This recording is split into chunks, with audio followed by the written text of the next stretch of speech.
And so we try to arrange a time when we can all get together and share things we're working on and stuff. And so I made this presentation. And the main reason I did it was because one of the other members was doing a presentation on Heidegger. And I thought, well, I would kind of branch off from Heidegger by basically running through a lot of the more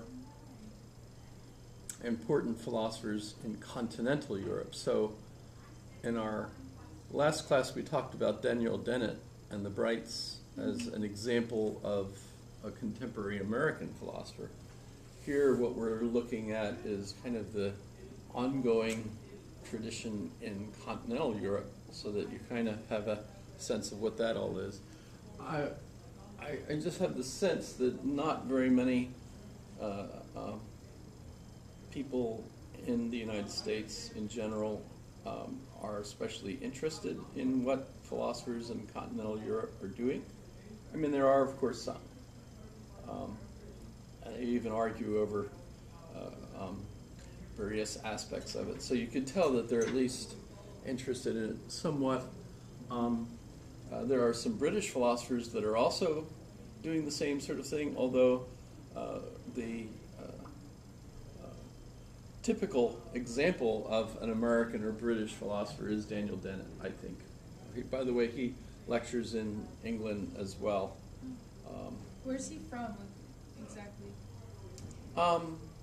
Well, I know he teaches at Tufts University, but where he was from before, I don't know, like, his biography. I'm sure we could figure that out. Of course, we have. I wonder if, like, more philosophers come from different places in the United States. More. You know, the advantage of modern times is you can come from any place and end up doing practically anything. So he was born in 42.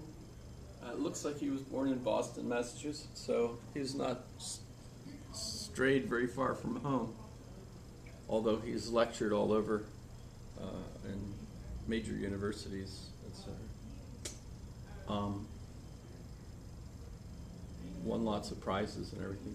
But so he's an example of the kind of interest that's attached to science, developments in science, especially for him, science associated with the brain, how consciousness works, how thought works, because all the problems we've been looking at historically have kind of focused really on how we know things, and how we know things can be, of course, improved. Our understanding of how we know things can certainly be improved by our understanding of how the brain works.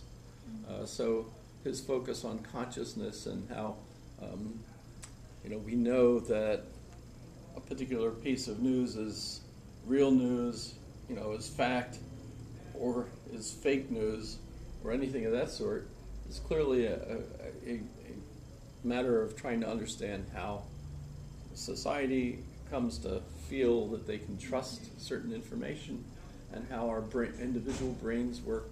Notice Sam Harris is doing the same thing. He's a neuroscientist instead of a philosopher, and he's interested in the brain too, and the same kinds of things. So they do want to apply it to social issues. So they start with the brain and then work towards social issues. Continental Europe, they're much more involved in language games.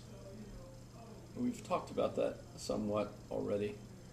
The idea that from Hegel on, you recognize that there's context associated with how the meaning of words in those contexts should be interpreted, so that there's multiple contexts. We've kind of talked about that too. The thing about that, though, is then they go on and play with that. Heidegger is a perfect example of how he tries to gets started on that and focuses on how language is kind of that barrier for us, so that there's no doubt whatsoever that there's stuff out there in the universe beyond language and our knowledge. We're in a universe. It's there. We are, as far as Heidegger's concerned, we are being there, right? Dasein, right? Being there. It's a coinage he made, right? As far as I know, right? Because da means there, and sein is to be, right? So we're there. But what is there, right? It's so frustrating that you're trapped in the way your language gives you a particular bias of how the universe works. It makes you think that maybe all that I'm really understanding about my universe is really a linguistic phenomenon and not really a characteristic of the universe itself. And you can't get out of that, because of course everything we do in knowledge is conceptual, concepts are linguistic, and follow linguistic rules. You can't use predicates as nouns, and you can't use nouns as predicates. Although, to some extent, we can. I mean, we play with that. I don't know, offhand, pick up an example, but if you're VRing, for example, virtual reality, that's a noun with an adjective, actually. But you could be VRing, right? So instantly I have, actually in that case, I guess a gerund, right? But you could use it as a verb, when's the last time you were out VRing, with your, whatever, right? Yeah, you could do that. That's what usually happens with those kind of words. Like, I don't know, like Facebooking, that's recently a verb. Exactly. But still, there's one of my favorite questions to ask in a class is you can create new words, but can you create new grammar? I feel like grammar does adapt with times, though. Kind Well, of. it must, because when we Yeah. look at, say, differences between German and English, And commas and stuff. I mean, really, they're in the same language family. They really have evolved together, one from the other, probably. But as you see that evolution, obviously the grammar had to change, because the grammar in German is in some ways different than in English. The way we indicate where the noun is in the grammatical structure of the sentence. Is it the subject, the object, the direct object, the indirect object? There's ways of doing that in German that's different than English. I'm trying to learn German right now, but I just started. I only know very little bit. Just enjoy it, relax. It's German fun. is- I'm having, I don't know. I took 2 years of French, and I already know more German. I think I'm picking up on it a lot. Isn't that faster. weird how French is like that? Yeah, but the cool thing about it is, I don't know. I feel like being that English is Germanic language, that's probably why. Because it's I don't know. But now that I've taken 2 years of French, all the other Romance languages I can kind of pick up on and understand. So I figure it's kind of the same thing for if you're Spanish learning French, it's probably English learning German. They're related. They're so you could pick a particular word and discover that the differences from Spanish to Italian, Romanian is just maybe an accent, really, Right. more than how. Do you know how similar say Norwegian or something is to German? Are they similar Yes, yes, they are. too? Is English and Norwegian similar then? Well, the odd thing is as you go up Germany, geographically, you go from one area to another, and they have different accents. Right. And when you get to the top and you get to the Netherlands, you cross the channel into England, and what you see is that the pattern continues all the way. Oh, so Norway, of course, is, you know, up, you know, to the right. So the path veers a little bit, you know, so some of the changes were different. Plus, who they're next to. So, because if you're living close to others, like the Swedes or the Finns, you pick up their language somewhat. Like Romanian, for example, is a Latin-based Romanian, right? But there's an awful lot of Slavic words in Romanian because they're surrounded by people that speak Slavic languages. So it all kind So of they melts pick up a together. lot of it. And so when you're learning Romanian, you also pick up, besides the similarities that Romanian has to Italian or French, you also pick up similarities that it has with, say, Russian. So that was pretty cool, doing that. And it makes you feel like, well, gee, you should just spend some more time learning that and then pick up this and so on. One of the philosophers I'm going to mention today is Slavoj Žižek, and he was from the country Yugoslavia, which, by the way, is Russian for Southern Slav. Yug is south, and Slav, which, by the way, means glory. So that's just fun. But the interesting thing was, most of the time that I hear him and he publishes and gives lectures, he does it in English. And it's cute because his English has a very interesting accent.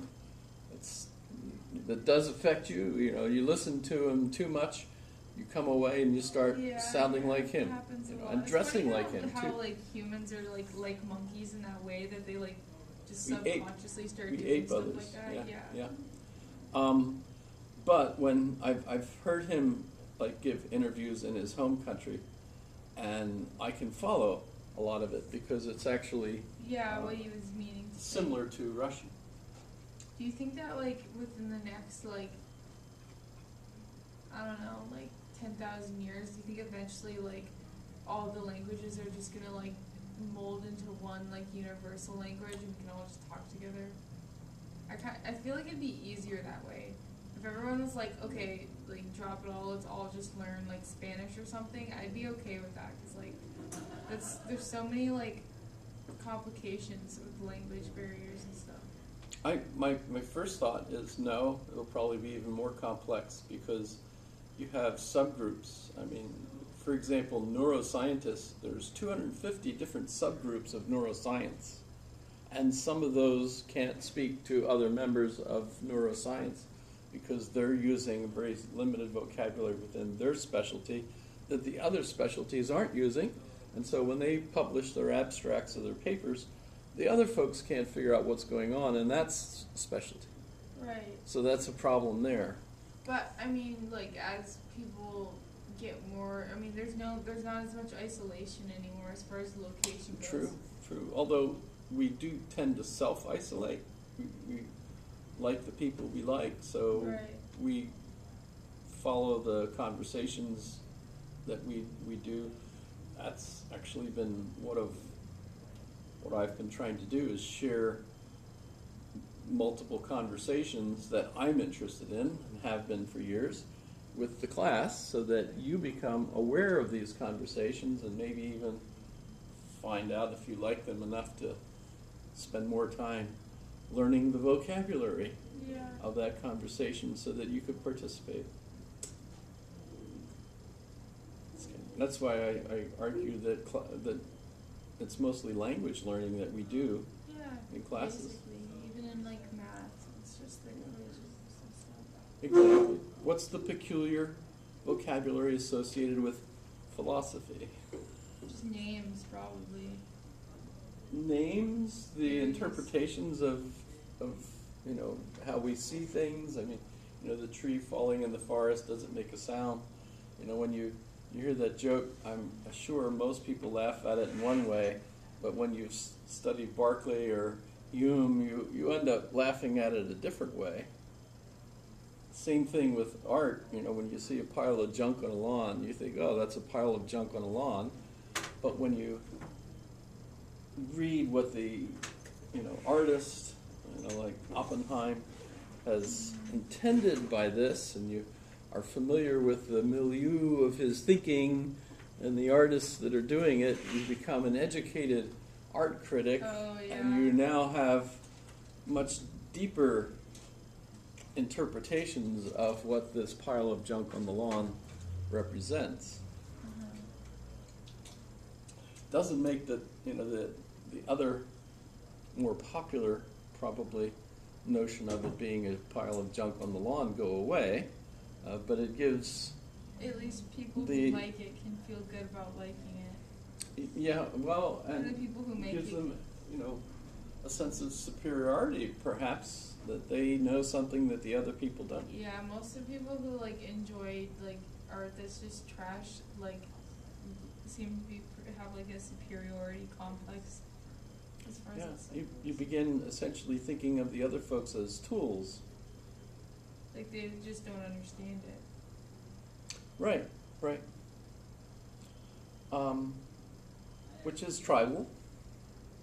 It's a tribal thing, which we tend to like feeling like we're Cool. on the winning team, Right. etc.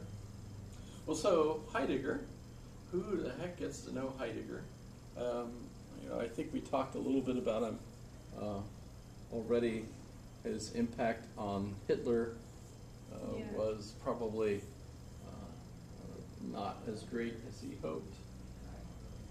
So he fled his position, if not actually the country, went to his little home in Teutoburg.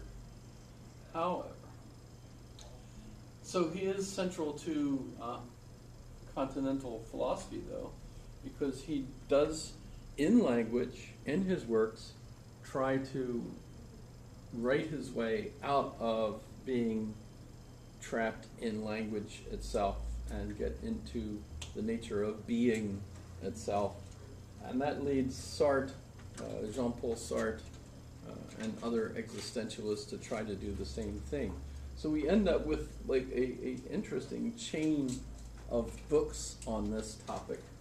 For example, of course, the instigator would be Hegel and his book Logic.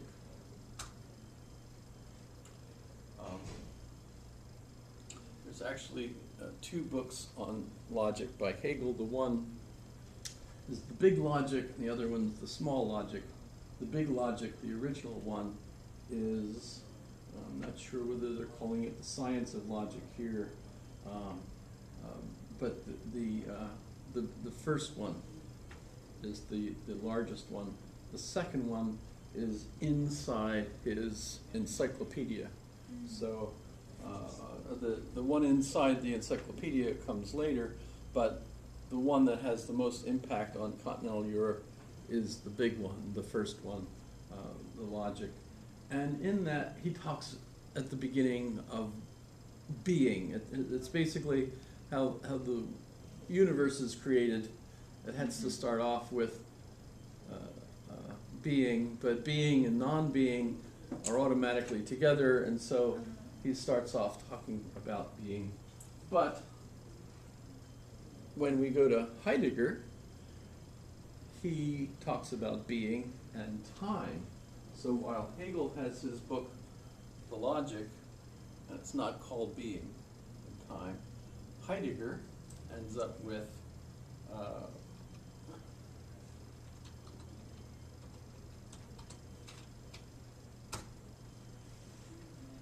being and time. So that's kind of interesting. Okay, so it does the same kind of thing, but now, of course, the focus is on Dasein. Being really begins with us, being in the world. What exactly can we say about that? Huge book, very, very difficult. And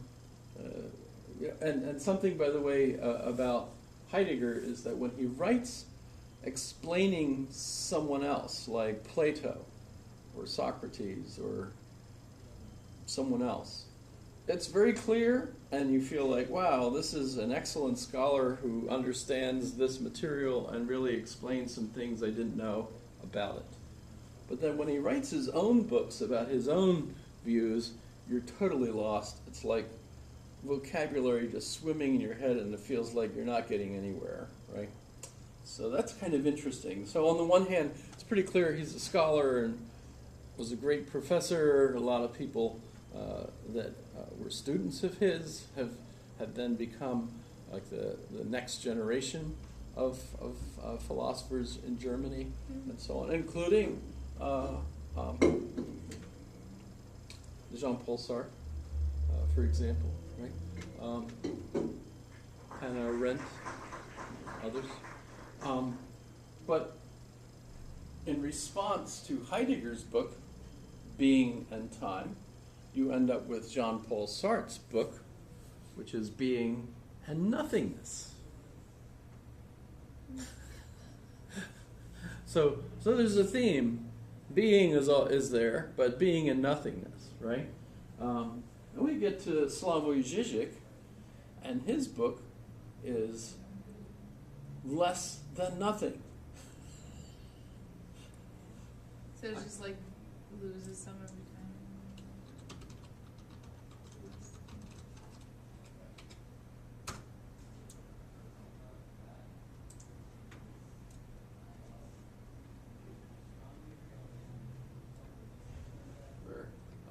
So less than nothing, you know. I'm thinking of others. Thomas Metzinger's book is Being No One. So there's like a whole. $35? Well, don't buy it. That's expensive. It's online for free, actually. If you, it is. I confess, I have my own copy.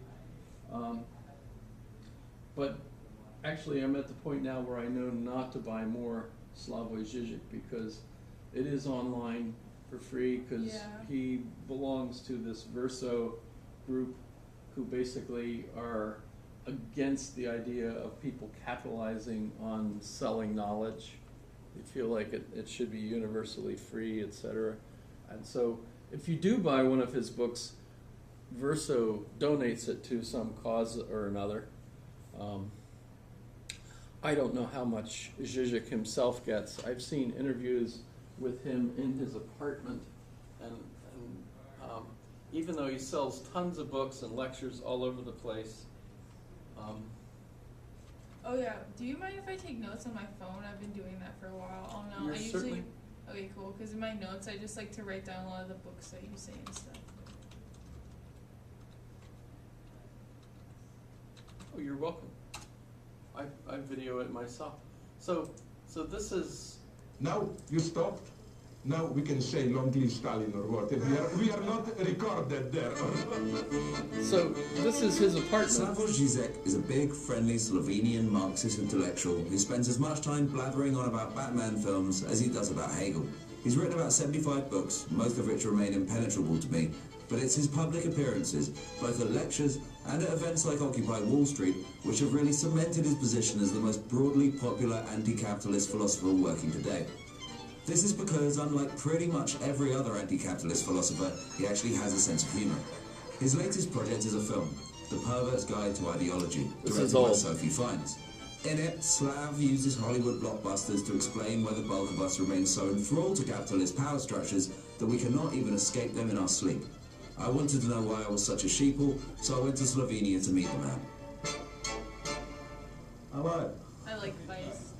You hate life? Running from 7 around. It's head of the day. But it's me. Okay, whatever. He can't shake the hand of the cameraman because the cameraman's holding the camera. You ever get approached by local fans or something like that? What do you mean by fans? People hate me pretty much here. I'm not kidding. I wasn't for independent Slovenia. I didn't care about that. I also didn't have any Yugoslav He has a nice nostalgia. accent. Many leftists have it.